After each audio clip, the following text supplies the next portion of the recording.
प्रल्हादानं ही सगळी लहान मुलं जमा केली. त्यांना समजून सांगितलं, कौमारेत आचरेत प्राज्ञा, अगदी लहानपणापासून परमार्थाला सुरुवात करा. आमच्याकडे नियम असा आहे, मुलगा झाला की 5व्या दिवशी सकाळी त्याच्या गळ्यात तुळशीची माळ घातली जाते. याचं कारण त्या रात्री संध्याकाळी म्हणजे रात्रीच्या वेळेला सटवी त्याचं भविष्य त्याच्या कपाळावर लिहितं. ज्ञानोबाराय सुद्धा म्हणतात सटवीची राती. आणि आमच्याकडे पद्धत आहे की 5व्या दिवशी सटवी पुजायला येते ना, त्यावेळेला नेमकं भजन ठेवलं जात. घरात भजन असलं म्हणजे लाइटिंग असते, लाइटिंग असली म्हणजे तिला व्यवस्थित उजेडात लिहिता येत. जर घरात लाइटिंग नसेल तर अंधारात मग इकडचा काना तिकडं, तिकडची इकडं.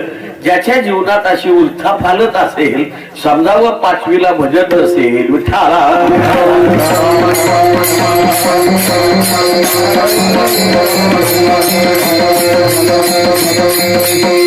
आणि म्हणून प्रल्हादाची लहान मुलं जमा केली. त्यांना सांगितलं भजन करा.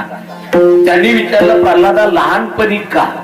त्यानं समजून सांगितलं, काठी ओली आहे तोपर्यंतच वाकवता येते, एकदा ती सुकली तर मोडेल पण वाटणार नाही. मुलाला कळत नाही तोपर्यंतच त्याच्या गळ्यात तुळशीची माळ घाला. त्याला कळायला लागल्यानंतर तो आपली काढीन पण तो घालणार नाही. आणि म्हणून अशी सगळी मुलं जमा केली. त्यांना भजन सांगितलं. हातानं टाळी, मुखानं नामस्मरण. टाळी वाजवणं म्हणजे नाद ब्रह्म आणि नामस्मरण करणं म्हणजे नामब्रह्म. दोन्ही एकत्र आलं की परब्रह्म प्रगट होत. मुलं भजन करायला लागली. भजमन नारायण म्हणून नाचायला